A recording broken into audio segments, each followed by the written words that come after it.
আল্লাহ বলে, যদি আমার নেয়ামতের প্রশংসা করো আমি নেয়ামত বাড়িয়ে দেব, আর যদি নাশুকরি করো আমি এমন আযাব দেব, জেনে রেখো ইন্না বাতশা রাব্বিকা লাশাদীদ, নিশ্চয়ই তোমার রবের পাকড়াও, তোমার রবের অ্যাটাক, পানিশমেন্ট বড় ডেঞ্জারাস।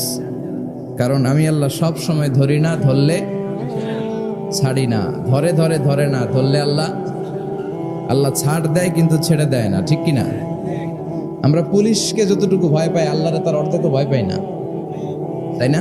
পুলিশ দেখলে অনেক ভয় পাই, র্যাব দেখলে অনেক ভয় পাই, বন্দুকের নল যদি মাথায় কেউ ধরে অনেক ভয় পায়, এর অর্ধেক আল্লাহরে ভয় পাই না, কারণ দেখি না যে। তো এই সব কিছুর চাইতে বেশি ভয় পাইতে হবে কাকে? আর সব সময় প্রশংসা করতে হবে কার? আল্লাহ এত নেয়ামত আমাদেরকে দিয়েছেন, এই নেয়ামতগুলো গুণে শেষ করা যাবে না। বিষ্ণু বলেছেন সব সময় তোমার জিহ্বাটাকে আল্লাহর জিকির আর প্রশংসা দিয়ে ভিজিয়ে রাখো। তো মান লাজিমাল ইস্তিগফার, যে ইস্তিগফারের সাথে আঠার মতো লেগে থাকে, সে 5টা জিনিস পায় জীবনে। চিল্লায় বলেন না কয়টা? 1 নাম্বার, জাআলাল্লাহু লাহু মিন কুল্লি দিকিন মাখরাজা, সব বিপদ থেকে তার উদ্ধার করে কে? আমাদের জীবনে বিপদ আপদ আছে না নাই? কম না বেশি? কত বিপদ, কত ধরনের বিপদ। যে কোনো সময় দুর্ঘটনা হতে পারে, রোড অ্যাক্সিডেন্ট আছে না নাই? যে কোনো সময় গুম হয়ে যেতে পারেন, আপনারা খুঁজে পাবেন আপনার স্বজনরা। যে কোনো সময় ক্রস ফায়ারের মধ্যে পড়তে পারেন, ঠিক কি না? যে কোনো সময় বজ্রপাতে আপনি নিহত হতে পারেন, ভূমিকম্পের মাঝখানে পড়তে পারেন, দুজন কোবাকবি লাগছে, আপনি মাঝখানে, হইতে পারে না? জাআলাল্লাহু লাহু মিন কুল্লি দিকিন মাখরাজা, এরকম সব ধরনের বিপদ থেকে তারা রক্ষা করবে কে? যদি ইস্তিগফারের সাথে আঠার মতো লেগে থাকা যায়। এই হলো নাম্বার 1।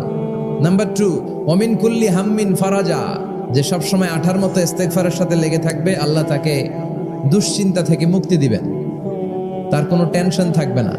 সুবহানাল্লাহ পড়েন। আমাদের জীবনে টেনশন আছে না নাই?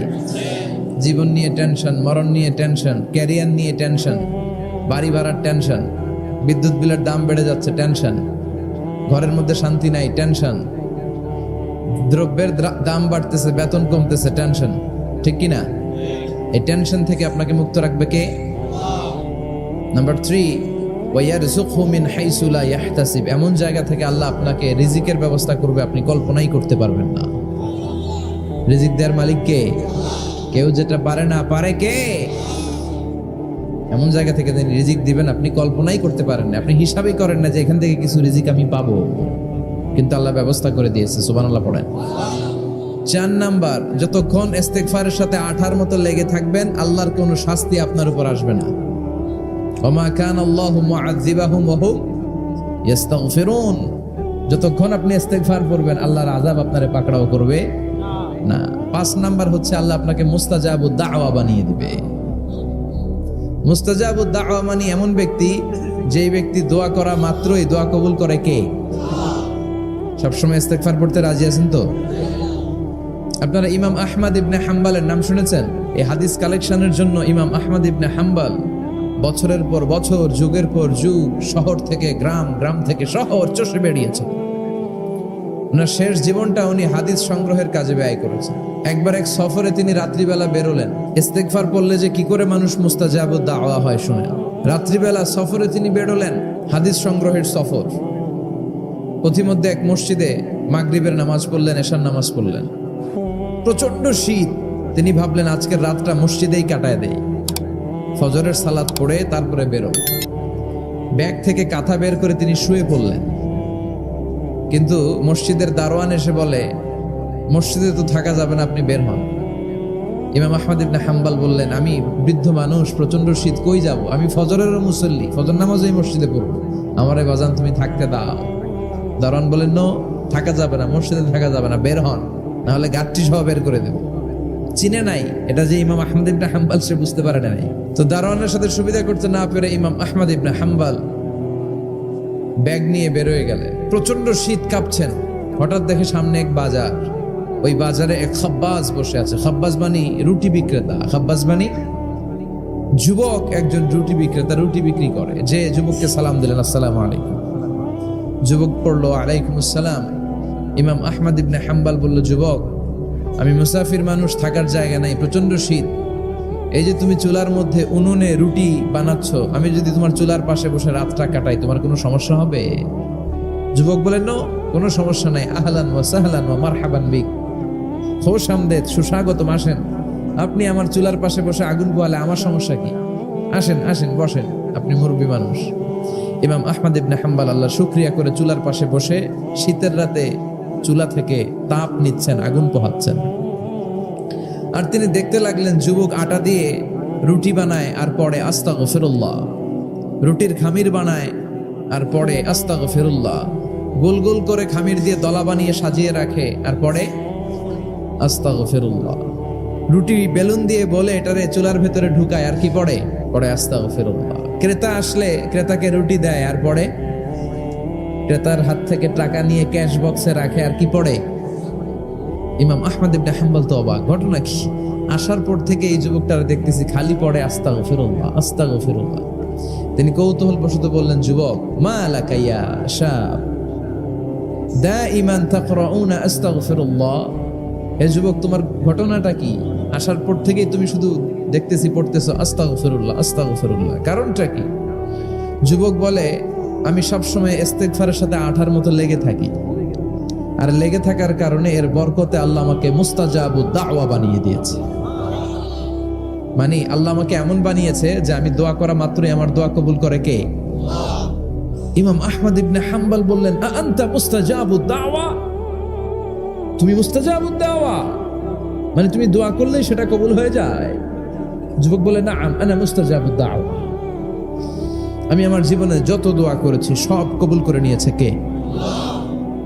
আমি মুস্তাজাবুদ দাওয়া, আমি দোয়া করতে দেরি কবুল হতে সেটা দেরি হয় না।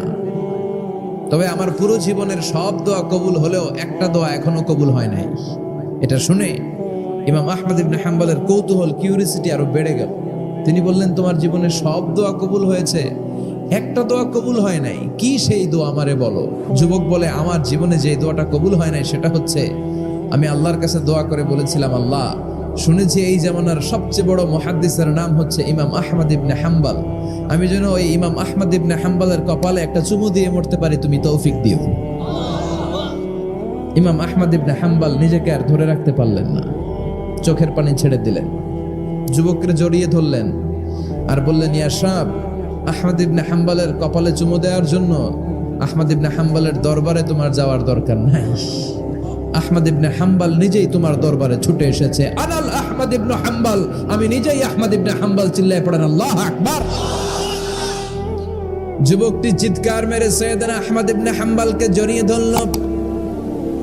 আহমদ ইবনে হাম্বলের হাতে হাত রেখে মুসাফা করলো, আহমদ ইবনে হাম্বলের কপালে একটা চুমু এঁকে দিল আর বলল, ইয়া আহমদ ইবনে হাম্বল, এই ইস্তেগফারের কারণে আমার জীবনের সব দোয়াই কবুল হয়ে গিয়েছে। আপনি সব সময় যদি ইস্তেগফারের সাথে লেগে থাকেন, আপনারে মুস্তাজাবুদ দাওয়া বানাবে কে? এজন্য অবসরে যখন কোনো কাজ থাকে না, বেশি বেশি ইস্তেগফার পড়া যাবে না? বিশ্বনবী বললেন, লাউ কাতাআতা জিলদাক, গায়ের চামড়াগুলো কেটে কেটে রোদে শুকিয়ে যদি মায়ের পায়ের দুইটা জুতাও বানিয়ে দাও, ছোটবেলা যে দুধ খেয়েছো সেটার এক ঢোক দুধের শোধ আদায় হবে না। এজন্য মা যে কি কষ্ট করে, এখানে বেশিরভাগই আমরা নর্মাল প্রসেসে পৃথিবীতে এসেছি, তাই না? সিজারিয়ান বেবি খুব কম, থাকলে এক দুইটা। নর্মাল প্রসেসে একটা বাচ্চাকে ডেলিভারি করতে একটা মায়ের যে কত কষ্ট হয় আপনি কল্পনাই করতে পারবেন না। চিকিৎসা বিজ্ঞান বলে একজন সুস্থ মানুষ 45 ইউনিট পেইন বা ব্যথা একজন মানুষ সহ্য করতে পারে। ব্যথার তীব্রতা বা মাত্রা যদি 45 ইউনিটের বেশি হয়, যদি ছাড়িয়ে যায়, হয় লোকটা বেহুশ হবে, নয় মরে যাবে। আমার আর আপনার মা যখন আমাদেরকে নর্মাল প্রসেসে ডেলিভারি করেছেন, তখন তারা 45 না 57 ইউনিট প্লাস 57 থেকে 60 ইউনিটের পেইনও তারা ছাড়িয়ে গেছে। 57 ইউনিটেরও বেশি ব্যথা তারা সহ্য করেছে, যেটা কোনো অ্যাক্সিডেন্টে আপনার দেহের 206টা হাড্ডি আছে, তো 20টা হাড্ডি একসাথে কোনো অ্যাক্সিডেন্টে ভেঙে গেলে যত ব্যথা, তার চেয়েও বেশি ব্যথা। এজন্য মায়ের মনে কষ্ট দেয়া যাবে, মায়ের মনে কষ্ট দিয়ে জীবনে কেউ সফল হতে পারে নাই। সাইয়েদনা মূসা আলাইহিস সালাম আল্লাহর একবার জিজ্ঞেস করলেন, আল্লাহ, মাইয়া কুনু জালিসি ইয়াউমাল কিয়ামা, আল্লাহ আমার সাথে কিয়ামতের দিন জান্নাতের সাথী কে হবে? আল্লাহ বললেন জালিসুকা ফিল জান্নাতি জাজ্জার, তোমার সাথী হবে কিয়ামতের দিন বিচার শেষে জান্নাতে যখন ঢুকবা তোমার সাথী হবে একজন কসাই। কসাই চিনেন? কি করে? গোশত কাটে। সাইয়েদনা মুসা আলাইহিস সালাম অবাক হলেন, ঘটনা কি? কসাই, আমি হইলাম নবী আর আমার সাথে জান্নাতে থাকবে? হাউ কাম ইটস পসিবল, এটা কিভাবে সম্ভব? আল্লাহ বললেন নিজেই দেখে আসো এটা কেমন কসাই। সাইয়েদনা মুসা আলাইহিস সালাম ছদ্মবেশে কসাইয়ের দোকানে দাঁড়িয়ে রইলেন। দেখলেন স্পেশাল বিশেষ কোনো আমল নাই, কসাই শুধু গোশত কাটে, গোশত বিক্রি করে। দিন শেষে দোকান বন্ধ করে প্যাকেটের ভেতরে গোশত নিয়ে বাড়িতে রওনা হয়েছে। বাড়ির ভেতরে ঢুকে যাওয়ার পর সাইয়েদনা মুসা আলাইহিস সালাম ঘরের দরজার কড়া নাড়লেন। কসাই বলে মান আনতা, তুমি কে? মুসা আলাইহিস সালাম বললেন আনা মুসাফির, আমি মুসাফির, থাকার জায়গা নেই, আপনি যদি থাকার জায়গা দেন আপনার বাড়িতে থাকবো। কসাই বলে আসেন। সাইয়েদনা মুসা আলাইহিস সালাম ঢুকলেন। কসাই বলে এই ঘরে একটু থাকেন, ওই ঘরে আমার একটু কাজ আছে। মুসা আলাইহিস সালাম বললেন যান, কাজ সেরে আসেন। মুসা আলাইহিস সালাম খেয়াল করলেন ওই ঘরে মাচার উপর থেকে বয়োবৃদ্ধ এক নারীকে তিনি নামিয়ে গোসল করালেন, টাওয়াল দিয়ে গা মুছিয়ে দিলেন, নতুন জামা পরিয়ে দিলেন। এরপর দোকান থেকে আনা সুন্দর গোশতের টুকরাটারে নিজ হাতে কেটে রান্না করলেন। তারপর রুটি বানালেন আর গোশত আর রুটি হাতে নিয়ে ওই মহিলার মুখে তুলে দিচ্ছেন। মহিলা খাচ্ছে, খায় আর বিড়বিড় করে কি যেন দোয়া পড়ে। সুবহানাল্লাহ পড়বেন না? ওই মহিলাকে খাওয়ানোর পরে কসাই সাইয়েদনা মুসা আলাইহিস সালামকে মেহমান হিসেবে খাবার নিয়ে আসলেন। বললেন ও পথিক, খাবার খান, সকালবেলা আপনিও চলে যাবেন, আমিও যাব আমার দোকানে, খেয়ে আপনি ঘুমিয়ে পড়েন। মুসা আলাইহিস সালাম বললেন ততক্ষণ পর্যন্ত তোমার আনা খাবারে আমি হাত দিব না যতক্ষণ না তুমি বলবা ওই মহিলাটাকে। কসাই বলে হাদিহি উম্মি, এটা আমার মা। হাদিহি উম্মি, এটা আমার মা। এই দুনিয়া এই মা ছাড়া আমার কেউ নাই, আমিও ছাড়া আমার মায়ের কেউ নাই। তাই প্রতিদিন দোকানের কাজ শেষ করে গোশত এনে রান্না করে আমার মারে আমি খাওয়াই। হাদিহি উম্মি, এটা আমার জনম দুঃখিনী মা। সাইয়েদনা মুসা আলাইহিস সালাম বুঝলাম তোমার মা, কিন্তু তুমি যখন রুটি তোমার মায়ের মুখের ভেতরে তুলে দিচ্ছিলে তোমার মা বিড়বিড় করে কি যেন পড়লো, কি পড়ে তোমার মা? কসাই বলে আমার মায়ের একটা পাগলা দোয়া আছে। কি দোয়া? আমি জানি কশিন কালো এই দোয়া কবুল হবে না। আবেগের বশবর্তী হয়ে প্রতিদিন আমার মা আমার খেদমতে আমার উপর এত সন্তুষ্ট হয়ে যায়, এত খুশি হয়ে যায়। আমার মা প্রতিদিন বলতে থাকে আল্লাহুম্মা জাআল ইবনি জালিসা মুসা ইয়াউমাল কিয়ামা। ও আল্লাহ, আমার ছেলের খেদমতে আমি এত সন্তুষ্ট, আমার ছেলের উপর আমি এতটাই রাজি খুশি। শুনেছি এই জামানার সবচাইতে বড় পয়গম্বর, বনি ইসরাইলের সবচাইতে বড় নবী, ওই নবীর নাম নাকি মুসা। ও আল্লাহ, আমি এত কিছু জানি না, এত কিছু বুঝি না, এত কিছু চাই না, তোমার দরবারে শুধু একটাই চাওয়া, একটাই ফরিয়াদ, তুমি আমার ছেলেরে কিয়ামতের দিন মুসার সাথে হাসর নসিব করে দিও। আমার ছেলে কসাই ছেলেটারে তুমি মুসার জান্নাতের সাথী বানিয়ে দিও। আল্লাহুম্মা জাআল ইবনি জালিসা মুসা ইয়াউমাল কিয়ামা। জালিস মানে ফ্রেন্ড, বন্ধু। আল্লাহ, জান্নাতে আমার ছেলেরে তুমি মুসার বন্ধু বানিয়ে দিও। মুসা আলাইহিস সালাম এবার বুঝতে পারলেন। তিনি বললেন ঘটনা তো এই জায়গায় এতক্ষণে বুঝতে পেরেছি, কেন আমার সাথে মুফাসসির যাবে না, হাফেজে কোরআন যাবে না, শহীদরা যাবে না, ওলিরা যাবে না, নবীরা যাবে না, আমার সাথে জান্নাতে যাবে কসাই। এটা মায়ের দোয়া। কার দোয়া? মায়ের দোয়ার দরকার আছে না নাই? অনেক পাওয়ারফুল মায়ের দোয়াটা। বুলেট মারলে বুলেট মিস হয়, মায়ের দোয়া মিস হয়?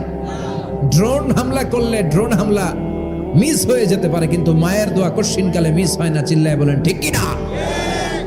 মায়ের দোয়াটাও কবুল, বদদোয়াও কবুল। ভয়ঙ্কর কিন্তু। মা দোয়া করলে কবুল হয়, কিন্তু বদদোয়া করলে কবুল হয় না। এরকম হলে it was not a big deal, এটা বড় সমস্যা ছিল না। কিন্তু দোয়া করলেও যেমনি কবুল, বদদোয়াটাও কবুল। আমাদের সমাজে এরকম অনেক ধরনের কুসংস্কার। 2 কলা খেলে 2 বাচ্চা হয়, তাই না? আসলে কি কথাটা ঠিক? বাচ্চা একটা হবে না, 2টা হবে, ছেলে হবে না মেয়ে হবে, এটা কে দেয়? আবার অনেকের মাথার চুলের মধ্যে 2টা গিট থাকে, আছে না নাই? 2 গিট থাকলে কয় তোর 2 বিয়া, 3 গিট থাকলে 3 বিয়া, গিট নাই কয় তোর বিয়া নাই। আছে না নাই? এগুলো মুসলমান বিশ্বাস করতে পারে? মুসলমান বিশ্বাস করে একজনকে, তিনি কে? নারীরা সম্মানিতা, তাদেরকে সম্মান দিতে হবে। বিশ্বনবী তাদেরকে সম্মান দিতেন।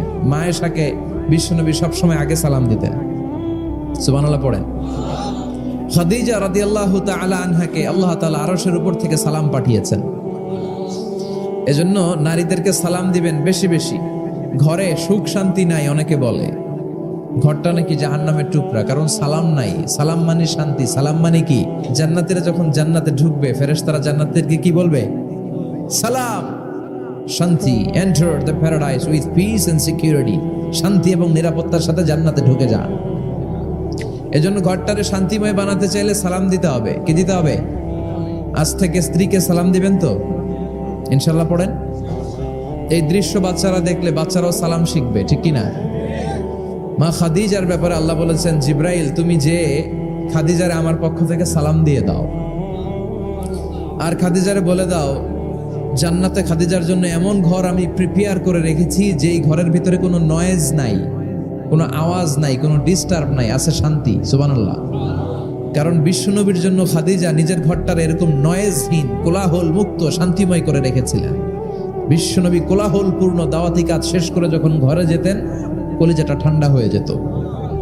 বিশ্বনবীর জন্য এমন একটা ঘর রেখেছিলেন মা খাদিজা, ওই ঘরে বিশ্বনবী যখন প্রবেশ করতেন, বাইরে যত মারপিট হয়েছে, মারামারি হয়েছে, কাফেরদের যত অত্যাচার সহ্য করেছে, ঘরে ঢোকার সাথে সাথে নবী সব ভুলে যেতেন। এত মায়া, শান্তি, প্রশান্তির ঘর খাদিজা বানিয়েছিল। এজন্য আল্লাহ বলেছে, জিব্রাইল খাদিজারে বলো, খাদিজার জন্য এমন জান্নাত আমি রেখেছি যে জান্নাতে কোনো সাউন্ড নাই, আওয়াজ নাই, ডিস্টার্ব নাই, কোলাহল নাই, কোনো নয়েজ নাই। চিল্লায় পড়েন আল্লাহু আকবার। এজন্য মায়েরা খাদিজার জীবনী থেকে শিক্ষা, স্বামীর জন্য ঘরটারে প্রশান্তিপূর্ণ করে রাখবেন। প্রশান্তির একটা জায়গা যেন হয়। কানের কাছে এসে বেশি বেশি ঘ্যান ঘ্যান করেন না। ঘরে ঢুকলেই চাল নাই, ডাল নাই, এটা লাগবে, ওইটা লাগবে, ছেলের ওইটা লাগবে, আস্তে আস্তে। অনেক স্বামী হার্ট অ্যাটাক করে স্ত্রীর কারণে। স্বামীরাও সালাম দিবেন, স্ত্রীরাও দিবেন। সালাম মানে শান্তি। তো ঘরটারে শান্তি দিয়ে ভরে দিবে কে? আর একে অপরের প্রতি শ্রদ্ধাবোধ রাখবেন। তো নারীদেরকে খুশি করার জন্য আল্লাহ সূরা দিলেন, সূরাতুন নিসা। প্রাণীদের নামে অনেক সূরা আছে। সূরাতুল বাকারা আছে না নাই? বাকারা মানে কি? গাভী। গাভীর দুধ খাবেন। বিষ্ণু বলেছেন, গরুর গোশত খেয়েও কম, দুধ খেয়েও বেশি। আলাইকুম বি আলবানিল বাকার, তোমাদের উচিত গরুর দুধ খাওয়া। ফাইন্নাহা তুরাম্মু মিনাল আশজার, কেননা গরুর দুধ এটা হচ্ছে সবুজ ঘাস আর পাতার নির্যাস। ফি লাবানিহা শিফা, গরুর দুধে আছে শিফা। ও ফি লুহুমিহা দা, গরুর গোশতে আছে রোগ। গোশতে আছে কি? গরুর গোশত খাইলে রোগ বাড়ে না? অনেক ডাক্তার আছে, এরা সিরিয়াল নেয় না, যারা গরুর গোশত খায় বেশি। বলে লাল মাংস যারা খাবে এরা যেন আমার সিরিয়াল না দেয়। আছে না নাই? বিশ্বনবীর খাবারের তালিকায় দুধ ছিল। বিষ্ণু বলতেন বেশি বেশি দুধ খেও। এবং বিষ্ণু বলেছেন মায়েরা যেন তাদের বাচ্চাদেরকে দুধ খাওয়ায়। মায়ের বুকে প্রথম যে দুধটা সেটাকে বলে শাল দুধ। এটা বাচ্চার জীবনের প্রথম প্রাকৃতিক টিকা। সুবহানাল্লাহ পড়েন। আমরা কত টাকা দিয়ে দামি দামি টিকা দেই, কিন্তু প্রথম টিকাটা আল্লাহ ফ্রি দিয়েছেন। সুবহানাল্লাহ পড়েন। বাকারার নামে সূরা দিলেন, আনকাবুত মাকড়সার নামে সূরা দিলেন, নাহাল মৌমাছির নামে সূরা, নামাল পিঁপড়ার নামে সূরা। সুবহানাল্লাহ পড়েন। এইভাবে আপনি খুঁজলে কোরআনের চ্যাপ্টারগুলো যে কত সুন্দর সুন্দর নাম দিয়ে আল্লাহ দিয়েছেন, তার এই ধারাবাহিকতায় আজকের সূরাটির নাম দিয়েছেন আল্লাহ একটা ফলের নামে। কিসের নামে? 3 ফলের নামে। সূরার নাম কি? সাইয়েদনা বারা ইবনে আযিব রাদিয়াল্লাহু তাআলা আনহু বর্ণনা করেন, বুখারীর বর্ণনা। তিনি বলেন, সামি'তু রাসূলুল্লাহি ইয়াকরাউ সূরাতাত তিন ফি সালাতিল ইশা। আমি বারা ইবনে আযিব রাদিয়াল্লাহু তাআলা আনহু এশার নামাজে বিশ্বনবীকে সূরাতুত তিন তেলাওয়াত করতে শুনেছি। তিনি বলেছেন, এশার নামাজে আমি বিশ্বনবীকে সূরাতুত তিন তেলাওয়াত করতে শুনেছি। ফামা সামি'তু আহসানা সাউতিন মিন সাউতি রাসূলিল্লাহ। আল্লাহ রাসূলের কণ্ঠের চাইতে এত মধুর কণ্ঠ আমার জীবনে শুনি নাই। বিশ্বনবী যখন তেলাওয়াত করতেন, সাহাবাদের কলিজা ঠান্ডা হয়ে যেত। সাহাবারা মাঝে মাঝে খাবার না পেলে, ঘরে খাদ্য না থাকলে বিশ্বনবীর কাছে চলে আসতেন। এসে বিশ্বনবীর চেহারার দিকে তাকায় থাকতেন, ওনার কণ্ঠে তেলাওয়াত শুনতেন। বিশ্বনবীর তেলাওয়াত শুনলে চেহারার দিকে তাকায় থাকলে ক্ষুধার কথা তারা ভুলে যেতেন। কি কণ্ঠ ছিল বিশ্বনবীর! অনেকে বলে সাইয়েদনা দাউদ আলাইহিস সালামের কণ্ঠ ছিল অনেক চমৎকার, এটা ঠিক। কিন্তু বিশ্বনবীর চাইতে বেশি সুন্দর না। আকাবা উপসাগরের তীরে বসে সাইয়েদনা দাউদ যখন তেলাওয়াত করতেন, সাগরের মাছগুলো সাগর ছেড়ে ডাঙায় চলে আসতো, বনের পশু বন ছেড়ে বাইরে আসতো, আকাশের পাখি আকাশ ছেড়ে দিয়ে নিচে নেমে আসতো। কিন্তু বিশ্বনবীর কণ্ঠটা এর চেয়েও বেশি সুন্দর ছিল। সুবহানাল্লাহ পড়েন। বিশ্বনবী সারাদিন যে কোরআনের আয়াতগুলো নাজিল হয়েছে, প্রত্যেক রাত্রে এশার নামাজের পর ঘরের মধ্যে বসে বসে আয়াতগুলো তেলাওয়াত করতেন। আর মক্কার আবু জাহেল, উতবা, সাইবা, ওয়ালিদ ইবনে মুগীরা সবাই লুকিয়ে লুকিয়ে তেলাওয়াত শোনার জন্য বাড়ির চিপায় চলে আসতো। আবু জাহেল, উতবা, সাইবা এটা কি বিশ্বনবীর পক্ষের লোক না বিপক্ষের? বিপক্ষের লোক হয়েও নবীর কণ্ঠের তেলাওয়াত শোনার জন্য পাগল। তাইলে কণ্ঠটা কি নরমাল কণ্ঠ ছিল? যেন তেন কণ্ঠ ছিল। আবু জাহেল ছিল মক্কা শহরের প্রেসিডেন্ট। সে ঘোষণা দিয়ে দিত, কেউ মুহাম্মাদের কণ্ঠের তেলাওয়াত শুনবা না, শুনতে যেতে পারবা না। সবাইকে নিষেধ করে রাত্রিবেলা চোরের মতো নিজেই যাইতো। সুবহানাল্লাহ পড়ে। হজের মৌসুমে আবু জাহেল ঘোষণা দিয়ে দিল, খবরদার, মক্কায় ঢুকার যতগুলো গেট আছে সবগুলো গেটে তোরা দাঁড়ায় থাকবি, হাজিদেরকে বলবি মক্কায় নতুন একটা পাগল এসেছে, তার কথা যারা শুনে তারাও পাগল হয়ে যায়। নাউজুবিল্লাহ পড়েন। তার কর্মী বাহিনী হজের মৌসুমে বিভিন্ন গেটে পাঠায় দিল। মক্কায় ঢুকার হাজিদের যত গেট, বিভিন্ন দেশ থেকে হাজিরা আসবে, কর্মীদেরকে বলে দিল তোরা বলবি এই এলাকায় নতুন এক পাগলের আমদানি হয়েছে, নাম মুহাম্মদ। পড়েন নাউজুবিল্লাহ। যারাই এই মুহাম্মাদের কণ্ঠের তেলাওয়াত শুনে তারাও পাগল হয়ে যায়। আদেশ অনুযায়ী কর্মীরা মক্কার গেটে দাঁড়িয়ে দাঁড়িয়ে হাজিদেরকে বলল, হাজি সাহেব হজে যান, জমজম খান, খেজুর খান, হজ করেন, সমস্যা নাই, কিন্তু নতুন এক পাগল আসছে, এই পাগলের নাম মুহাম্মদ। এই পাগলের কাছে যারা যায় হেরাও পাগল হয়ে যায়। হাজি সাহেবরা কোনোদিন এই মুহাম্মদ নামটা শুনে নাই, এই প্রথম শুনলো। শুই নাই মনে মনে কয়, যেদিকে যাবো আর নাই যাব, আগে মুহাম্মাদের কাছে যাব। সবার আগে কার কাছে যাব? কারণ মানুষের একটা অভ্যেস হচ্ছে, আল ইনসানু হারিসুন আলা মা মুনিআ, মানুষের যেটা করতে নিষেধ করা হয় বেশি ওইটা মানুষ করে বেশি। মনে মনে হাজিরা বলে, তোমরা নিষেধ করছো তো অবশ্যই যাব, দেখি এই মুহাম্মদটা কে। তার মানে আমাদের বিরুদ্ধে অপপ্রচার করলে এটা আমার পক্ষের প্রচার হয়ে যায়। সুবহানাল্লাহ পড়েন। ইসলামের বিরুদ্ধে অপপ্রচার করলে এটা কি হয়ে যায়? প্রচার হয়ে যায়। ইউরোপ আমেরিকাতে ইসলামের নামে ট্যাগ লাগায় এক্সট্রিমিস্ট, জঙ্গি। আমরা নাকি জঙ্গি, আমরা নাকি এক্সট্রিমিস্ট। তো যারা সিভিলিয়ান আছে, খ্রিস্টিয়ান সিভিলিয়ান, ইউরোপ আমেরিকার সাধারণ জনগণ, তারা ভাবে ঘটনা নাকি মুসলমানদের বিরুদ্ধে এত কথা কেন? তারা ইসলাম নিয়ে গুগলে সার্চ করে, বিভিন্ন বই পড়ে, কোরআনের ইংলিশ ট্রান্সলেশন পড়ে। আগে তারা ইসলাম সম্পর্কে জানতো না, কিন্তু সবাই যখন বলা শুরু করছে জঙ্গি জঙ্গি জঙ্গি, ইসলাম মানেই জঙ্গি, তখন তারা ইসলাম সম্পর্কে পড়তে শুরু করে দিয়েছে। পড়তে পড়তে ইসলামের সুন্দর বাণীগুলো পড়ে ওদের হৃদয় ঠান্ডা হয়ে যায়। যাদের নসিব ভালো, অনেকে কালিমা পড়ে মুসলমান হয়ে যায়। ইউরোপ আমেরিকাতে মুসলমানের সংখ্যা দিন দিন বাড়ছে। মাঝে মাঝে পত্র পত্রিকায় দেখবেন যে কনভার্টেড মুসলমান, ও মুসলমান, ও মুসলমান। ধারণা করা হচ্ছে 2070 সালের মধ্যে ইউরোপ আর আমেরিকায় মুসলমান হয়ে যাবে সংখ্যাগরিষ্ঠ। খ্রিস্টানদের ছাড়িয়ে মুসলমানদের সংখ্যা ইউরোপ আমেরিকায় বেড়ে যাবে। সুবহানাল্লাহ পড়েন। সেই দিন বেশি দূরে নয় যেদিন কালেমার পতাকা হোয়াইট হাউসের উপরে শোভা পাবে। ঘোষণাটা কার? চিল্লায় বলেন, ওয়াদাটা কার? আবু জাহেল ঘোষণা দিয়েছে কেউ যেতে পারবে না, কিন্তু লুকিয়ে লুকিয়ে নিজেই যায়। একটা নির্ধারিত সময়ে বিশ্বনবী তেলাওয়াত করতেন, আর ওই তেলাওয়াতের সময় আবু জাহেল, উতবা, সাইবা, ওয়ালিদ ইবনে মুগীরা সবাই লুকিয়ে লুকিয়ে বিশ্বনবীর ঘরের চারদিকে কান পেতে মধুর কণ্ঠের তেলাওয়াত শুনতো। ফ্রি ফ্রি আরামসে শুনতো এই তেলাওয়াত। বিশ্বনবীর তেলাওয়াত যখন শেষ হয়ে যেত, এরা ভাগলপুর দিত দৌড়। ফিরে যাওয়ার রাস্তা থাকতো একটা, কয়টা? দেখা হয়ে যেত। একজন আরেকজনকে দোষারোপ করতো। আবু জাহেল বলতো, কিরে তোরা আসলি কেন? ওরা বলে, তুই আইলি কেন? দিনের বেলা ভাষণ দেশ মুহাম্মদের বিরুদ্ধে, রাত্রেবেলা চোরের মতো তুই আসিস কেন? একে অপরকে দোষারোপ করে। আবু জাহেল বলে, ঠিক আছে, কাল থেকে আমিও আসবো না, তোরাও আসবি না। চল আমরা শপথ নেই যে কেউ আসবো না। দস্তখত দে, সিগনেচার দে, যেই আসবে তার মাথার চুল কামিয়ে আলকাতরা মেখে মক্কার বাজারে ঘুরিয়ে ঘুরিয়ে অপমান করা হবে। সবাই রাজি। আবু জাহেল বলে, দে রাজি হইলে সিগনেচার দে, সবাইকে আবু জাহিল্লা তুই না তা তুই আগে দে। আবু জাহেল 1 নাম্বার, নাম্বার 2 উতবা, নাম্বার 3 শাইবা, সবাই সিগনেচার। কালকে কেউ যাবে না, কেউ যাবে না। দিন গড়িয়ে রাত আসে, বিশ্বনবীর যখন তেলাওয়াত করার টাইম, ওই টাইমে আবু জাহেলের তেলাওয়াত শোনার প্যারা উঠছে। যারা সিরিয়াল দেখে, সিরিয়াল দেখার প্যারা আছে না একটা, 9টায় সিরিয়াল শুরু হবে, 8:30 থেকে প্যারা ওঠে। কথা কন, আমার সিরিয়াল শেষ হয়ে গেল, সব কাজ বাদ দে, তাড়াতাড়ি টিভির সামনে বস, আছে না নাই? আবু জাহেলেরও প্যারা উঠছে, তেলাওয়াত শোনার প্যারা। টসিং এন্ড টার্নিং, বিছানায় এপাশ ওপাশ করে আর মনে মনে ভাবে, হায় রে আর তো সময় নাই, এই তো শুরু হয়ে যাবে একটু পরে মুহাম্মাদের তেলাওয়াত, না গেলে তো বড্ড মিস হয়ে যাবে। যাই আজকে যেরকম দস্তখত নিছি আর ধমক দিছি, কেউ যাবে না, আমি নিশ্চিত কেউ যাবে না, আমি একটু যাই। উতবা, শাইবা, ওয়ালিদ ইবনে মুগীরা প্রত্যেকেই প্রত্যেকের ঘর থেকে এই একই কথা ভাবছে যে আজকে তো যেই থ্রেড দিছে আবু জাহিল্লাই, আজকে কেউ যাবে না, আমি একটু যাই। সুবহানাল্লাহ পড়ো।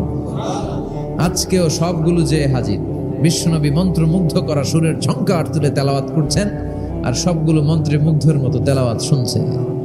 বিশ্বনবীর তেলাওয়াত শেষ, সব দিছে দৌড়, ফিরে যাওয়ার রাস্তা কয়টা? আজকেও দেখা। আবু জাহিল্লা কয়, কিরে তোর আইলি কেন? সবাইকে আবু জাহিল্লা তুই আইলি কেন? একে অপরকে দোষারোপ করে। এই ঘটনাটা শোনানোর উদ্দেশ্য হচ্ছে বিশ্বনবীর কণ্ঠটা যেন তেন কোনো কণ্ঠ ছিল না, এই কণ্ঠে সুরের ঝংকার ছিল, ঠিক কিনা? এজন্য সাইয়েদনা বারা ইবনে আযিব রাদিয়াল্লাহু তাআলা আনহু বুখারীর বর্ণনায় বললেন, ফামা সামি'তু আহসানা সাওতান মিন সাওতি রাসূলিল্লাহ, বিশ্বনবীর কণ্ঠের চাইতে এরকম সুরেলা কণ্ঠ আমার জীবনেও আমি শুনি নাই। আর বিশ্বনবীকে এই সূরাটা কোন নামাজে পড়তে শুনছে? পড়বেন তো আপনারা? আল্লাহ তৌফিক দান করো। এই সূরাটা আল্লাহ কসম দিয়ে শুরু করছে, কি দিয়ে? 3 ফলের কসম দিয়ে। মনে রাখবেন, মান কানা ইয়াহলিফ ফালইয়াহলিফ বিল্লাহ, যার কোনো কারণে কসম কাটতেই হয় সেজন্য আল্লাহর নামে কসম কাটে, আউলিয়াসমুত, আর না হলে যেন চুপ থাকে। আল্লাহ ছাড়া কারো নামে কসম কাটা যাবে? কিন্তু আমাদের দেশে অনেক কিছুর নামে কসম আছে না নাই? আমরা কোরআন শরীফের নামে কসম কাটি, অনেক সময় কাবার নামে কসম কাটি, মায়ের বুকের দুধের কসম, বিদ্যার কসম কাটি না? কাটা যাবে? আল্লাহ ছাড়া কারো নামে কসম কাটা যাবে? কিন্তু আল্লাহ চাইলে সবকিছুর নামে কসম কাটতে পারেন। চিল্লায় কোন সুবহানাল্লাহ। সে আল্লাহ বললেন, ওয়াত-তিনি ওয়াজ-যাইতুনি ওয়া তুরি সিনিনা ওয়া হাযাল বালাদিল আমিন। 3-এর কসম। যেমন আল্লাহ কোরআনে যুগের শপথ করেছেন, সময়ের কসম করেছেন। আল্লাহ বলেছেন ওয়াল আসর। কি বলেছেন? ওয়াও আছে না নাই? আল্লাহ পাহাড়ের কসম করেছেন, আল্লাহ বলেছেন ওয়াত-তুর। আল্লাহ ফজরের কসম করেছেন, আল্লাহ বলেছেন ওয়াল ফাজর। জিলহজের প্রথম 10 রাতের কসম করেছেন, তিনি বলেছেন ওয়ালায়ালিন আশার। জোড় আর বেজোরের কসম করেছেন, তিনি কি বলেছেন? ওয়াতর। তারই ধারাবাহিকতা এখানে তিনি 3 ফলের কসম কেটেছেন, আর তিনি বলেছেন ওয়াত্তিন। চিল্লায় বলেন, তিনি কি বলেছেন? মানে 3-এর কসম। কিসের কসম? 3 ফল। ডুমুর ফলের কসম কেটেছেন, কারণ এই ফলের অনেক উপকারিতা আছে। এই ডায়াবেটিস আল্লাহ ভালো করে দিবে। কি খাবেন? ডুমুর ফল খাবেন। অনেক নারীদের ইররেগুলার মেনস্ট্রুয়েশনাল পিরিয়ড হয়, অনিয়মিত অনিয়ন্ত্রিত মাসিক। এই ডুমুর ফলের সেদ্ধ করা পানি যদি খায়, তাদের মাসিক নিয়মিত হয়ে যাবে। এটার মধ্যে অনেক স্ট্রেংথ এন্ড স্ট্যামিনা আছে। আর এই ফলটা জান্নাতি ফল। কি ফল? এটা জান্নাতি ফল। এই 3 গাছটা জান্নাতের গাছ। সাইয়েদনা আদম আলাইহিস সালামকে আল্লাহ বললেন, ওয়ালা তাকরাবা হাযিহিশ শাজারাতা ফাতাকুনা মিনাজ জালিমিন। ও আদম, তুমি আর হাওয়া মিলে জান্নাতে ঘুরো, জান্নাতে খাওয়া দাওয়া করো, যা মনে চায় করো, কিন্তু একটা নিষিদ্ধ গাছ আছে, ওই গাছের কাছে যাওয়া যাবে না। কার কথা? সব খাও, সব করো, কিন্তু নিষিদ্ধ গাছের কাছে যাওয়া যাবে না। আদম আলাইহিস সালাম শয়তানের ওয়াসওয়াসায় পড়ে ওই গাছের ফলই খেয়ে ফেললেন। ওয়ালাকাদ আহিদনা ইলা আদম মিন ক্বাবলু ফানাসিয়া ওয়া লাম নাজিদ লাহু আজমা। আমি আদমকে স্পেশাল একটা অর্ডার করেছি, ওই অর্ডার আদম রক্ষা করতে পারে নাই। পারবে কেমন? আদম তো ভুলে গেছে। আদম আলাইহিস সালাম কি করছে? ভুলে গেছে। ভুল করে তিনি খেয়ে ফেললেন।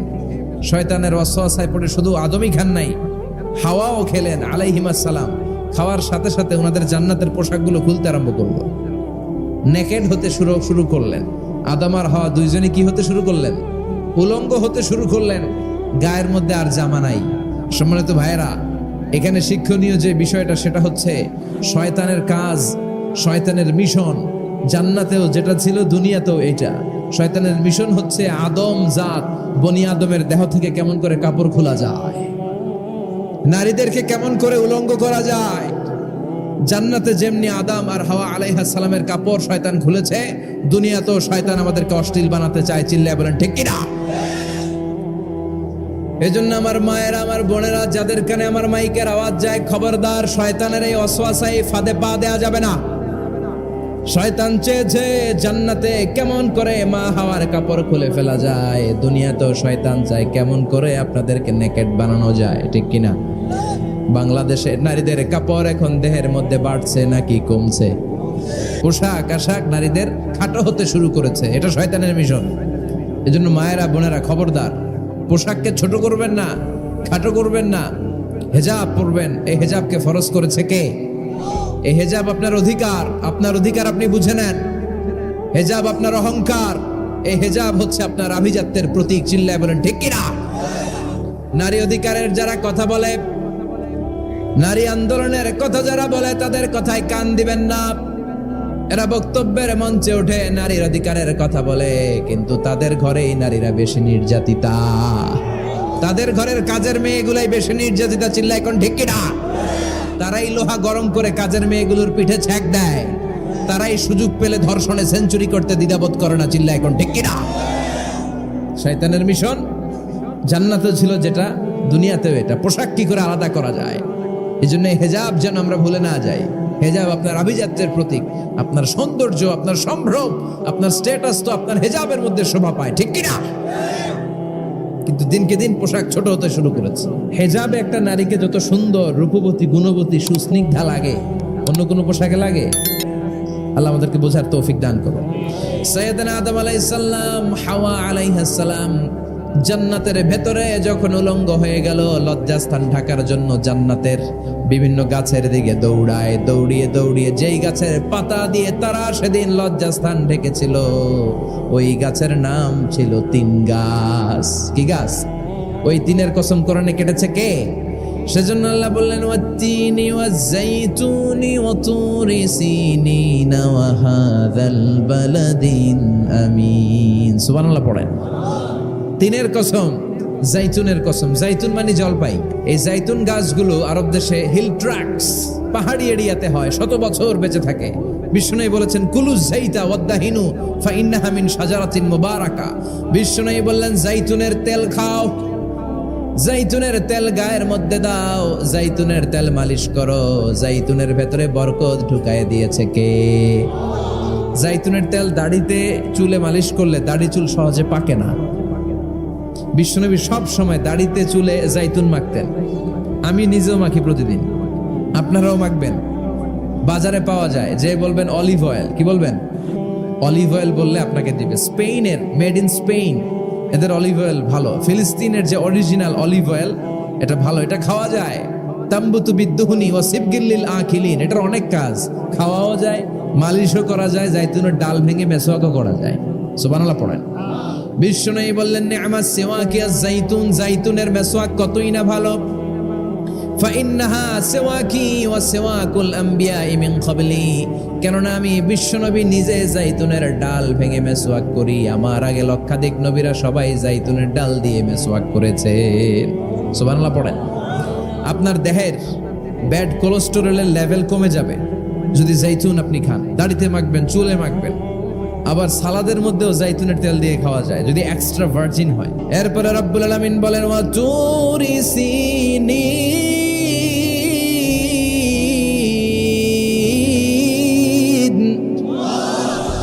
আমি তিন আর জাইতুনের কসম যেমনি কোরআনের মধ্যে করলাম, সাথে সাথে তুর পাহাড়ের কসম কাটলাম। সুবহানাল্লাহ পড়েন। সাউথ সাইনা, দক্ষিণ সিনাইয়ে এই তুর পাহাড়ের অবস্থান। মিশরের 2টা জেলা আছে, উত্তর সিনাই, দক্ষিণ সিনাই। এই দক্ষিণ সিনাইতে 2285 মিটার উঁচু এই পাহাড়। সাইয়েদনা মুসা আলাইহিস সালাম এই পাহাড়ে উঠে কথা বলতেন কার সাথে? তাওরাতের মতো কিতাবকে আল্লাহ তাআলা কাঠের তক্তার মধ্যে লিখে এই পাহাড়ের উপর নাজিল করেছে। কাঠের তক্তা চিনেন? কাঠ দিয়ে মোটা মোটা তক্তা বানায় না?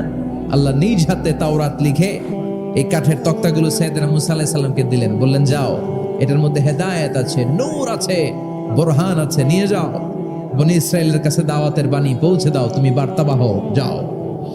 সাইয়েদনা মুসা আলাইহিস সালাম দেখলেন ছোট্ট ছোট্ট কিছু কাঠের ফলকার তক্তা, ভাবলেন কাঁধের মধ্যে তুলে নিয়ে যাই, এর চেয়েও কত ভারী ভারী জিনিস আমি মুসা কাঁধের মধ্যে তুলে বেড়াই। কিন্তু সাইয়েদনা মুসা আলাইহিস সালাম তক্তার মধ্যে হাত দিয়ে দেখে কাঁধে উঠাবে তো দূরের কথা, নাড়াতেই পারে না। সুবহানাল্লাহ পড়েন। কাঁধে উঠাবে তো দূরের কথা, কি করতে পারে না? নাড়াতেই পারে না। মুসা আলাইহিস সালাম ভাবলেন এদিক দিয়ে মনে হয় শক্ত, ওদিকে মনে হয় নরম, ওদিক দিয়ে ধরি, ওদিকে টান দেয়, ওদিকেও নড়ে না, মাঝখানে ধরে টান দেয়, নড়ে না। ঘটনা কি? এর চেয়ে কত বড় তক্তা কাঁধে লয়ে ঘুরি, আর এগুলো নড়ে না কেন? আল্লাহ জিব্রাইলরে বলেন না একটু হেল্প করতে? আল্লাহ বললেন যাও, তোমারে হেল্প করতে কইছে। মুসা আলাইহিস সালাম বললেন ভাই জিব্রাইল তুমি এদিক দিয়ে ধরো, আমি ওদিক দিয়ে ধরি। আমরা এরকম ধরে বলি না মারো টান হেইয়ো, এই দুজনে হেইয়ো হেইয়ো শুরু করছি, কিন্তু তক্তা নড়ে না। মুসা আলাইহিস সালাম বললেন চলো পজিশন চেঞ্জ করি, তুমি এদিকে আমি ওদিকে, মারো টান আরো জোরে, কিন্তু তক্তা নড়ে না। মুসা আলাইহিস সালাম বললেন আল্লাহ জিব্রাইলের যে সঙ্গী ফেরেশতা 11 বলো না একটু হেল্প করতে। আল্লাহ বলে যাও হেল্প করে আসো। এবার সবাই মিলে মারো টান আরো জোরে, গায়ে যত জোর আছে মুসা আলাইহিস সালাম তক্তা ধরে টান দিলেন। টানের চোটে প্রত্যেকটা লোমকূপ দিয়ে ঘাম বেরোতে শুরু করেছে। এক একটা টানে কোমরের রক ছিঁড়ে যাওয়ার অবস্থা, কিন্তু তক্তা নড়ে। আল্লাহ ডেকে বললেন মুসা রক ছিঁড়ার দরকার নাই, আর ঘেমে অস্থির আর ঘর্মাক্ত হওয়ার দরকার নাই। আসলে তক্তার এত ওজন না, কিন্তু তক্তার মধ্যে যে বাণীগুলো আছে এই বাণীগুলো কার? এটা আমার বাণী রে মুসা, এগুলো আমার কথা, এগুলো আমার দেওয়া কিতাব, এগুলো সাধারণ দুনিয়ার বাণী নয়, সাধারণ কথা নয়। এই জিনিসটা বোঝাবার জন্য তক্তার ওজন আমি বাড়িয়ে দিয়েছি। এবার ফেরেশতার সাহায্যের দরকার নাই, নিজেই টান দাও, দেখবা উঠাতে পারবা। সাইয়েদনা মুসা আলাইহিস সালাম এখন দেখে টান দিয়ে কাঁধে নেওয়া যায়। সুবহানাল্লাহ পড়েন। এই যে তুর পাহাড় তিনি মুসা আলাইহিস সালামকে দিয়েছিলেন, যেই পাহাড়ের উপরে, পাহাড়টার নাম তাওরাত কিতাব যে তিনি দিয়েছিলেন, যেই পাহাড়ের উপরে, ওই পাহাড়টার নাম কি? তুর পাহাড়। বিশ্বনবী মেরাজে যখন গিয়েছিলেন সাইয়েদনা জিব্রাইল এই তুর পাহাড়ে বিশ্বনবীকে নামিয়ে বললেন অন্ধকার, ইয়া রাসূলুল্লাহ উদউ আল্লাহ, আল্লাহর কাছে দোয়া করেন। বিশ্বনবী বললেন জিব্রাইল দোয়া করলাম, কিন্তু কোন জায়গায় কোন পাহাড়ের উপরে আমারে নামালা? আমি তো এলাকা চিনি না, পাহাড় চিনি না, কোন পাহাড় এটা? সাইয়েদনা জিব্রাইল বললেন নবী হাদিহি জাবাল মুসা তুরে সাইনা, এটা আপনার ভাই মুসার পাহাড়, তুর পাহাড়। সুবহানাল্লাহ। এটার চূড়ায় বিশ্বনবী দোয়া করেছেন। এবং ইয়াজুজ মাজুজের আক্রমণ থেকে বাঁচার জন্য ঈসা আলাইহিস সালাম কিয়ামতের আগে সব মুমিন বান্দাদেরকে নিয়ে তুর পাহাড়ের উপরে উঠবে। সুবহানাল্লাহ পড়েন। আমি নিজেই তুর পাহাড়ের উপরে উঠছি 2 বার জীবনে। আমি মিশরে ছিলাম তো, ওখানে আমি শিক্ষা সফরে 2 বার আমরা প্রায় তুরে সাইনাতে সফর করতাম। ঠান্ডা একটা এলাকা, মিশরে পুরো মিশরে গরম, ওদিকে ঠান্ডা। 3 ধর্মের লোকদের জন্য এটা একটা তীর্থস্থান, সবাই যায়, ইহুদিরা যায়, খ্রিস্টানরা যায়, আমরাও যেতাম। মাঝরাতে তুর পাহাড়ে উঠতে হয়, ফজরের সময় পৌঁছতে হয়, আবার 7টা-8টার দিকে ব্যাক করতে হয়। 10টা-11টার পরে সূর্যের তাপে পাথরের পাহাড় এত গরম হয় ওখানে কোনো মানুষ দাঁড়িয়ে থাকতে পারে না। আমরা উঠতেছি কাঁধের মধ্যে ব্যাগ নিয়ে, খ্রিস্টানরা উঠতেছে, ইহুদিরা উঠতেছে। ওটার উপরে খ্রিস্টানদের একটা চার্চ আছে, গির্জা, ইহুদিদের আছে একটা ছোট্ট সিনাগগ, আমাদের একটা মসজিদ আছে ছোট। ফজরের সময় উঠলাম, উঠে তাকিয়ে দেখি সূর্য কিরণে পুরো তুর পাহাড়ের সিলসিলাতুল জিবাল, পাহাড়ি রেঞ্জ ঝিকিমিকি আলোতে সূর্যের কিরণে চমৎকার এক আভা, রক্তিম আভা ধারণ করেছে। সবাই মিলে আল্লাহর কাছে দোয়া করলাম। এই তুর পাহাড়ের কসম কেটেছে কে? রব্বুল আলামিন বলেন ওয়াত-তিনি ওয়াজ-যাইতুনি ওয়া তুরি সিনিনা ওয়া হাযাল বালাদিল আমিন। তিনের কসম, জাইতুনের কসম, তুর পাহাড়ের কসম, আর এই নিরাপদ শহরের কসম। এই নিরাপদ শহর দ্বারা উদ্দেশ্য হচ্ছে মাক্কাতুল মুকাররমা। নিরাপদ শহর দ্বারা কোন শহর উদ্দেশ্য? মক্কা। যে মক্কার আগের নাম ছিল বাক্কা। মক্কার আগের নাম সবাই বলেন বাক্কা। মক্কার নামে আল্লাহ কোরআন একটা সূরা দিয়েছে, সূরার নাম সূরাতুল বালাদ। লা উকসিমু বিহাযাল বালাদ ওয়া আনতা হিল্লুম বিহাযাল বালাদ। সুবহানাল্লাহ পড়েন। আবার এই শহরের নাম দিলেন আল্লাহ উম্মুল কুরা, জনপদ সমূহের মা। এই শহরের মধ্যে যারা এই প্রবেশ করবে নিরাপত্তা দিবে কে?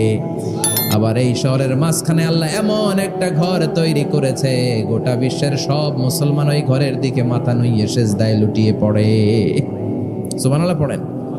ইন্না আউওয়ালা বাইতি উদিআ লিন-নাস লাল্লাযী বিবাক্কাতা মুবারাক। এই কাবা ঘরকে কেন্দ্র করে প্রতিদিন 120টা রহমত নাজিল হয়। চিল্লায় বলেন তো কয়টা? 60 লিত তাইফিন, 60টা রহমত যারা তাওয়াফ করে তাদের জন্য। 40 লিল মুসাল্লিন, 40টা রহমত যারা নামাজ পড়ে তাদের জন্য। 60 আর 40 কত? বাকি আছে কয়টা? ওয়াল 20 লিন-নাযিরিনা ইলাল কাবা, বাকি 20টা রহমত যারা তাওয়াফও করে না, নামাজও পড়ে না, শুধু কাবার দিকে তাকিয়ে থাকে। সুবহানাল্লাহ পড়েন। আবার কাবার 4টা কর্নার আছে, একটা কর্নারের ভেতরে একটা পাথর আছে, এটাকে বলে ব্ল্যাক স্টোন কর্নার, হাজরে আসওয়াদের পাথর। এই পাথরে যেই চুমো দেয়, পাথর ওই চুমোদানকারীর জীবনের সব গুনাহ টেনে শুষে সব নিয়ে যায়। কিয়ামতের দিন আল্লাহ হাজরে আসওয়াদের 2টা ঠোঁট দিবেন, 2টা চোখ দিবেন, আর দাঁড় করিয়ে দিবেন। আল্লাহর সামনে দাঁড়িয়ে দাঁড়িয়ে হাজরে আসওয়াদ সুপারিশ করবে। আল্লাহর কাছে বলবে, আল্লাহ এই লোকটা আমারে চুমু দিয়েছে, তার জন্য জাহান্নামের আগুন হারাম করে দাও। এই হাজরে আসওয়াদ পাথরের জন্য আমরা চুমু দিতে পারি, আল্লাহ তৌফিক দাও। জোরে বলেন আমিন। এই নিরাপদ শহরের কসম, শহরটার নাম মক্কা। চিল্লায় বলেন শহরটার নাম। এটার মাঝখানে একটা ঘর আছে, আল কাবা আল মুশাররাফা। লক্ষ লক্ষ মানুষ এই কাবা কেন্দ্রিক প্রতিদিন ছুটতে থাকে। আল্লাহ বলেছেন এটা মাসাবাতান লিন-নাস, মানুষের মিলন কেন্দ্র। লক্ষ লক্ষ মানুষ এই কাবাকে ঘিরে নামাজ পড়ে। প্রতিটা জুমার দিন 10 লাখেরও মোর দেন 1 মিলিয়ন মুসল্লি কাবার চারদিকে জুমার সালাত আদায় করে। সুবহানাল্লাহ পড়েন।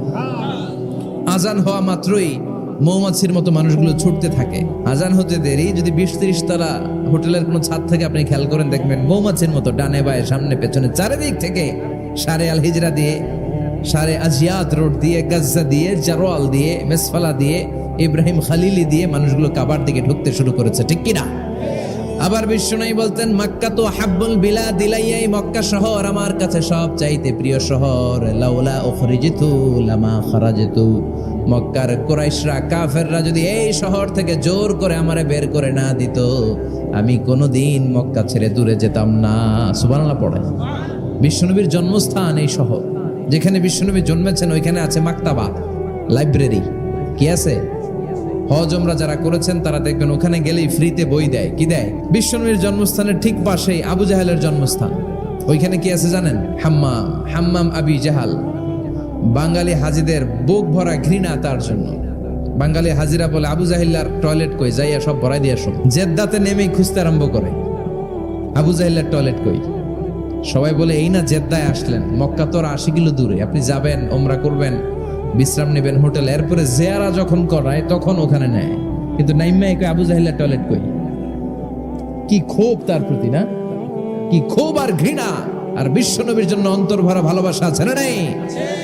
এজন্য ইসলাম হচ্ছে শান্তির ধর্ম। জঙ্গিপনা যারা করে, সন্ত্রাসবাদের কথা যারা সমাজে উস্কে দেয়, তাদের জন্য ইসলামে কোনো শান্তি নাই। আবু জাহেল ছিল সন্ত্রাসদের লিডার, ঠিক কি না?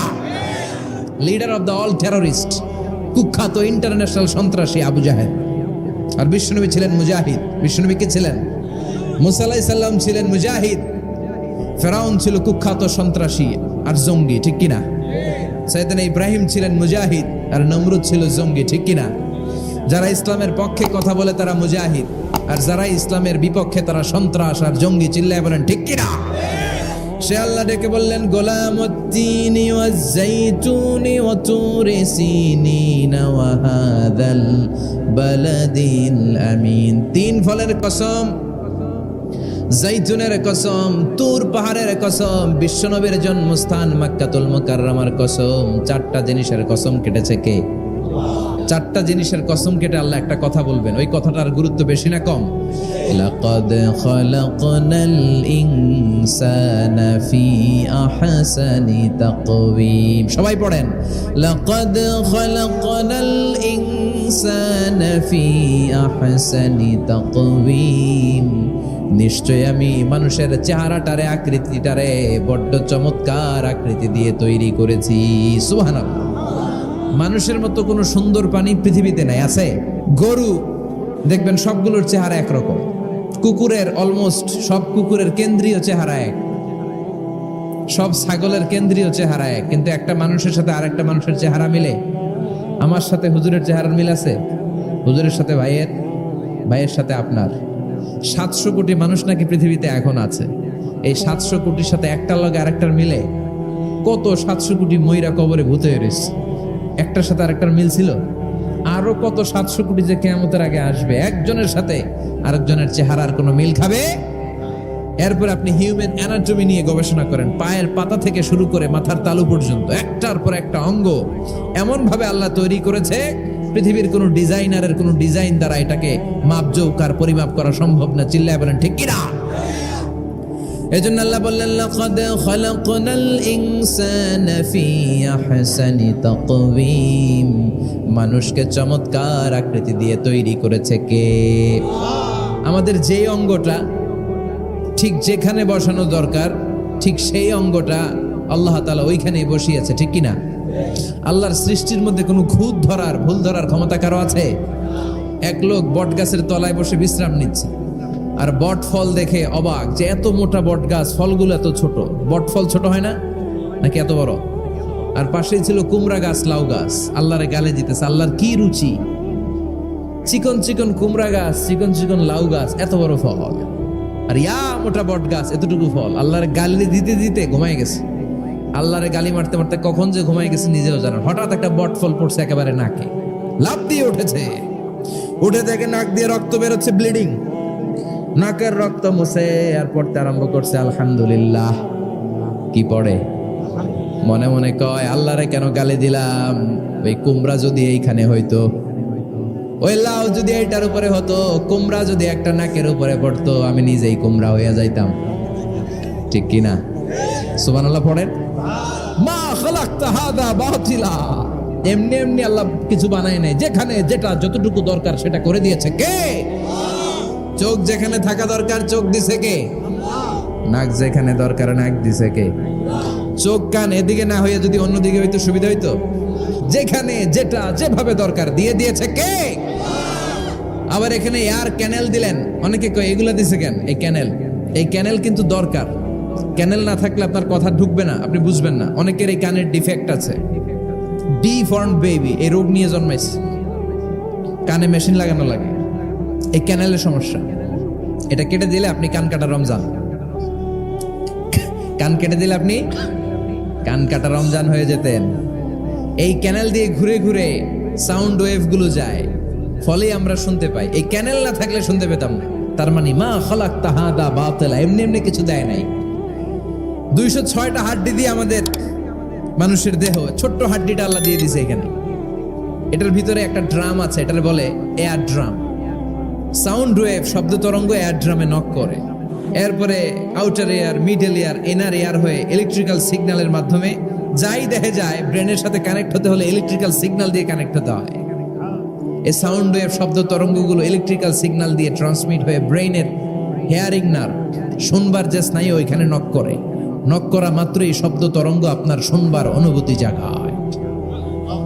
এই সূক্ষ্মাতি সূক্ষ্ম কাজ কত ছোট্ট আর অল্প সময়ে করে দিচ্ছে কে? চোখ দিয়ে তাকানো মাত্রই দেখি কত রঙের রং দেখি।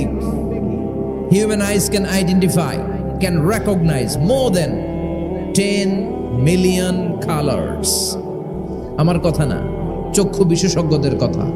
মানুষের চক্ষু 10 মিলিয়নেরও বেশি রং, 1 মিলিয়নে 10 লাখ, 10 মিলিয়নে 1 কোটি, 1 কোটিরও বেশি ধরনের রং এই চোখ শনাক্ত করতে পারে। সাইজ মাত্র 2 মিলিমিটার। ছোট্ট এই চোখ দিয়ে এত কিছু দেখার সুযোগ দিয়েছে কে? এজন্য রব্বুল আলামিন বলেন লাকাদ খালাকনাল ইনসানা ফি আহসানি তাকওয়িম, আমি মানুষকে সবচাইতে সুন্দর আকৃতিতে তৈরি করেছি। সুবহানাল্লাহ। আমরাই শুধু মাথা উঁচু করে দাঁড়াতে পারে, গরু এরকম মাথা উঁচু করে দাঁড়াতে পারে? গরুর মাথা নিচে, ছাগলের মাথা নিচে, সবার মাথা নিচে। মানুষই দুই পায়ে ভর করে শির দ্বারা মানে স্পাইনাল কর্ডের উপর টান টান হয়ে মাথাটা উঁচু করে এইভাবে দাঁড়ায়। পৃথিবীতে একটাই সৃষ্টি, এজন্য আল্লাহ এই সৃষ্টির নাম দিয়েছে আশরাফুল, যে মখলুকাতের কাছে নূরের ফেরেশতাও সেজদা দিতে বাধ্য হয়েছে, ঠিক কিনা? আশরাফুল মখলুকাত বানালেন। এত বৈচিত্র্য মানুষকে আল্লাহ দিয়েছেন, বিবেক দিয়েছেন, আবেগ দিয়েছেন, বাক শক্তি, কথা বলার ক্ষমতা। কোনো প্রাণীর আছে? সুবহানাল্লাহ কইবেন না? বিবেক দিয়েছেন, আবেগ দিয়েছেন, বাক শক্তি দিয়েছেন, উপলব্ধি করবার মতো ক্ষমতা দিয়েছেন। আশরাফুল মখলুকাত বানিয়েছেন এই মানুষকে। এই মানুষের মধ্যে আল্লাহ অনেক ক্যাপাসিটি দিয়েছেন। আবার আল্লাহ বললেন ওয়ামিন আয়াতিহি খালকুস সামাওয়াতি ওয়াল আরদি ওয়াখতিলাফু আলসিনাতিকুম ওয়া আলওয়ানিকুম ইন্না ফি যালিকা লাআয়াতিন লিল আলিমিন। আমার সৃষ্টির মধ্যে অসাধারণ সৃষ্টি, আকাশ এবং জমিন সৃষ্টি, গায়ের রঙের ভিন্নতা, ভাষার ভিন্নতা। সুবহানাল্লাহ। এজন্য রব্বুল আলামিন বললেন লাকাদ খালাকনাল ইনসানা ফি আহসানি তাকওয়িম, আমি মানুষকে চমৎকার আকৃতিতে তৈরি করেছি। সুম্মা রাদাদনাহু আসফালা সাফিলিন, তারপর মানুষকে আমি আবার নিম্নমুখী করেছি। মানুষের সৌন্দর্যটা সব সময় থাকে না। এই যে যুবক অবস্থায় আমাদের কি সুন্দর চামড়া, কি সুন্দর দেহ, বয়স যখন 70-80 হবে এরকম থাকবে? কথা বলেন না?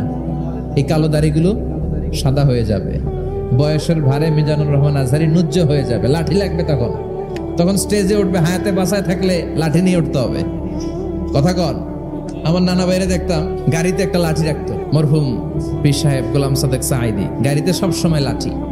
এই লাঠি নিয়ে গাড়ি থেকে বেরোতো, লাঠি দিয়ে সিঁড়ি বেয়ে উঠতো, মাঝে মাঝে আমরা ধরেও উঠাতাম। তো উনি কি এরকম ছিল না? একদিন ইয়াং তাগড়া যুবক, রং ধরা যৌবন, জং ধরে শেষ থাকে না। আসফালা সাফিলিন এর দুইটা তাফসীর, একটা হচ্ছে ইলা আরজালিল উমর, সব সময় মানুষ যুবক থাকে না, একটা সময় তারে বৃদ্ধ বানিয়ে দেয় কে? আবার আল্লাহ বুঝালেন মানুষ ভালো হলে অনেক ভালো হয়, খারাপ হলে অনেক খারাপ। মানুষ ভালো হলে ফেরেশতার চেয়ে ভালো, মানুষ খারাপ হলে পশুর চেয়েও খারাপ। কথা বলেন ঠিক কিনা? এক পশু আরেক পশুরে মারে না, এক পশু আরেক পশুরে হত্যা করে না, কিন্তু মানুষ মানুষের মারে কি মারে না? A lion never kills a lion, a dog never kills a dog, an elephant never kills an elephant. একটা হাতি একটা হাতিরে মারে না, কুকুর কুকুরে মারে না, কিন্তু মানুষ মানুষকে মারে কিনা? এজন্য আল্লাহ বললেন লাকাদ খালাকনাল ইনসানা ফি আহসানি তাকওয়িম সুম্মা রাদাদনাহু আসফালা সাফিলিন ইল্লাল্লাযীনা আমানু ওয়া আমিলুস সালিহাতি ফালাহুম আজরুন গায়রু মামনুন। দুই শ্রেণীর মানুষের এই বিপদ নাই, যারা ঈমান এনেছে, সৎ কর্ম করেছে। কার কথা? তবে ঈমানটা হতে হবে নির্ভেজাল। ওই ঈমানে শিরকের কোনো ছিটেফোঁটা থাকতে পারবে? তাহলে ওই ঈমান আপনারে মুক্তি দিবে। চিল্লায় বলেন ঠিক কিনা? ওয়া আমিলুস সালিহাত, নেক কাজ করে, সৎ কাজ করে, ফালাহুম আজরুন গায়রু মামনুন, তাদের জন্য এমন প্রতিদান আছে যেটা শেষ হবে না। আমাদের জন্য সবচেয়ে বড় প্রতিদান হচ্ছে জান্নাত। মুমিনের জন্য সবচেয়ে বড় পাওয়া হচ্ছে জান্নাত। চিৎকার করে বলতে হবে সবচেয়ে বড় প্রতিদান কি? তার মানে যারা ঈমান আনবে, নেক কাজ করবে, তাদের হারাবার কিছু নাই। চিল্লায় কোন ঠিক কিনা? আমাদের হারানোর কিছু আছে? আমরা মল্লে শহীদ বাঁচলে, মল্লে শহীদ বাঁচলে, এজন্য ঈমানটা হতে হবে পাকা ঈমান। ঈমানদার কখনো পথ হারায় না। ঈমানদার ভরসা রাখে কার উপর? আপনি যদি ঈমানের পক্ষে থাকেন, কোরআনের পক্ষে থাকেন, ইসলামের পক্ষে থাকেন, আপনার উপর আযাব আসবে, গজব আসবে, বিপদ আসবে, নবীদের উপর যেমনি এসেছে। ঠিক কিনা? ঝুঁকি যদি আসে, ভয় যদি আসে, আপনার উপর আযাব যদি আসে, শাস্তি যদি আসে, অত্যাচার আসে, মুমিন কখনো ভয় পায়? কথা বলেন। মুমিন কখনো পথ হারায় না, মুমিন কখনো আশা ছাড়ে না। চিল্লায় বলেন ঠিক কিনা? কারণ মুমিন খুব ভালো করে জানে রাত্রি যত গভীর হয়, সুবহে সাদিকের সময় কাছে আসতে থাকে। কথা বলেন। গর্ভবতী মায়ের পেটের ব্যথা যত বাড়তে থাকে, নতুন মেহমান আসার সময় কাছে আসতে থাকে, তেমনি ইসলামের পক্ষে যারা কথা বলে, ইসলামের পক্ষে যারা লড়াই করে, হকের ব্যাপারে যারা বাতিলের বিরুদ্ধে আপোষহীন, তাদের উপর যত অত্যাচার আসবে ইসলামের বিজয়ের সময় কাছে ঘনাতে থাকবে। চিল্লায় বলেন ঠিক কিনা? ইসলাম জিন্দা হতা হয় হার কারবালা কি বাত। প্রতিটা কারবালার রক্তক্ষয়ী সংগ্রামের পরে ইসলামের বিজয় আসে। ইসলামের বিজয় মিষ্টি কথায় আসে না। ইসলামের কথা, ইসলামের বিজয়টা এমনি এমনি আসে না। ইসলাম জিন্দা হতা হয় হার কারবালা কি বাত। প্রতিটা কারবালার রক্তক্ষয়ী সংগ্রাম দিয়ে ইসলামের পতাকা উড়ে। চিল্লায় বলেন ঠিক কিনা? সে আল্লাহ বললেন ইল্লাল্লাযীনা আমানু ওয়া আমিলুস সালিহাতি ফালাহুম আজরুন গায়রু মামনুন ফামা ইউকাযযিবুকা বা'দু বিদ্দীন আলাইসাল্লাহু বিআহকামিল হাকিমিন। ও নবী, এরপরেও কোন জিনিস তাদেরকে ইসলাম থেকে দূরে রাখে? তাদেরকে জিজ্ঞেস করেন, আমি কি শ্রেষ্ঠতম বিচারক নই? সব বিচারকের শ্রেষ্ঠ বিচারক কে? কার বিচারে কোনোদিন জুলুম হয় না? চিল্লায় বলেন। আল্লাহর বিচারে কেউ কোনোদিন ঠকবে? তিনি সবচেয়ে শ্রেষ্ঠতম বিচারক। বিশ্বনবী বললেন সূরাতুত তিন তেলাওয়াত করতে করতে কেউ যখন এই অষ্টম আয়াতে চলে আসে, সেজন্য বলে বালা ওয়া আনা আলা যালিকা মিনাশ শাহিদিন। আল্লাহ, আমি সাক্ষ্য দিচ্ছি আপনি শ্রেষ্ঠ বিচারক। আপনার চাইতে শ্রেষ্ঠ বিচারক হতে পারে? দুনিয়াতে যে বিচারগুলো পান নাই, আপনি কি মনে করছেন আখেরাতে এই বিচার হবে না? কথা বলেন। আপনার উপর জুলুম করা হয়েছে, আপনাকে নির্যাতন করা হয়েছে, এগুলোর বিচার করবে কে? আপনার জমি মেরে খেয়ে দিয়েছে, আপনার সম্মান নষ্ট করেছে, বিচার করবে কে? যত অন্যায় বিচার পৃথিবীতে হয়েছে, এগুলোর নতুন করে বিচার হবে। সেই বিচারকের, সবচেয়ে বড় বিচারকের ভূমিকা পালন করবে আমাদের আল্লাহ। আহকামুল হাকিমিন। আল্লাহ put a question to the audience, to the মুমিনিন। মুমিনদের কাছে আল্লাহ একটা প্রশ্ন রেখে এই সূরাটা শেষ করেছেন। আলাইসাল্লাহু বি আহকামিল হাকিমিন। আমি কি শ্রেষ্ঠতম বিচারক নই? এজন্য আমাদের ভরসা সবসময় একজনের উপর, তিনি কে? আর মুমিন কখনো আশা হারায় না। মুমিন তাওয়াক্কুল করে কার উপর? ভরসা রাখে কার উপর? বিপদে আপদে, সকালে বিকালে, সর্বাবস্থায় ফরিয়াদ করে একজনের কাছে, তিনি কে? আল্লাহ আমাদের সবাইকে কথাগুলো বুঝার আমল করার তৌফিক দান করুক। আমরা পড়ি আমিন।